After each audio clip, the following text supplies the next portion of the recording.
നമസ്കാരം. 2019-ലും 2021-ലും രാജ്യത്ത് നടന്ന പൊതു തെരഞ്ഞെടുപ്പുകളിൽ വിദേശ ഇടപെടൽ ഉണ്ടായി എന്നുള്ള ഒരു ആരോപണം നിലനിൽക്കെ ഇതുമായി ബന്ധപ്പെട്ട അന്വേഷണം വിപുലീകരിക്കാൻ ഒരുങ്ങുകയാണ് കാനഡ.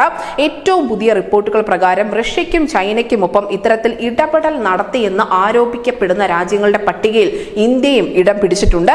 ചൈനീസ് പ്രസിഡന്റ് ഷി ജിൻപിങ്ങിനെയും അദ്ദേഹത്തിന്റെ സർക്കാരിനെയും പിന്തുണയ്ക്കുന്ന സ്ഥാനാർത്ഥികളെ പിന്തുണച്ചുകൊണ്ട് ചൈന കാനഡയിലെ തെരഞ്ഞെടുപ്പിൽ ഇടപെട്ടതായി എന്ന് ഈ രേഖകൾ പറയുന്നുമുണ്ട്. ചൈനയ്ക്കൊപ്പം തന്നെ റഷ്യയും കാനഡയുടെ തെരഞ്ഞെടുപ്പുകളിൽ ഇടപെട്ടതായുള്ള വിവാദം ഉയരുന്നുണ്ട്.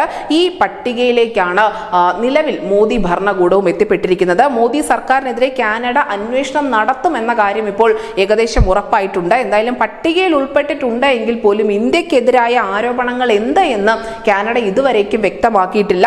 നമുക്കറിയാം, ഏതാനും മാസങ്ങൾക്ക് മുൻപാണ് ഖാലിസ്ഥാൻവാദിയായ ഹർദീപ് സിംഗ് നിജാറിന്റെ കൊലപാതകവുമായി ബന്ധപ്പെട്ട് ഇന്ത്യയും കാനഡയും തമ്മിലുള്ള നയതന്ത്ര ബന്ധം ഉലയുന്നത്.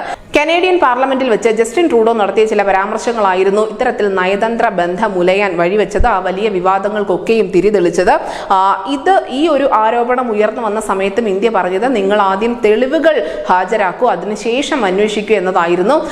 ആ ഒരു സംഭവത്തിൽ പോലും കൃത്യമായ തെളിവുകൾ ഹാജരാക്കാൻ കാനഡയ്ക്ക് ഇതുവരെയും കഴിഞ്ഞിട്ടില്ല. അതിന് തൊട്ടു പിന്നാലെയാണ് ഇപ്പോൾ വീണ്ടും ഇന്ത്യയെ പ്രതിക്കൂട്ടിൽ നിർത്തിക്കൊണ്ട് അവരുടെ തെരഞ്ഞെടുപ്പുകളിൽ റഷ്യയ്ക്കും ചൈനയ്ക്കുമൊപ്പം ഇന്ത്യയും ഇടപെട്ടതായി എന്നുള്ള ആരോപണം കാനഡ ഉയർത്തുന്നത്. തീർച്ചയായും ഇത് നയതന്ത്ര പ്രതിരോധ ബന്ധങ്ങളെ കാര്യമായി തന്നെ ബാധിക്കുമെന്നാണ് ഈ മേഖലയിലെ വിദഗ്ധർ പറയുന്നതും. News desk news India Malayalam.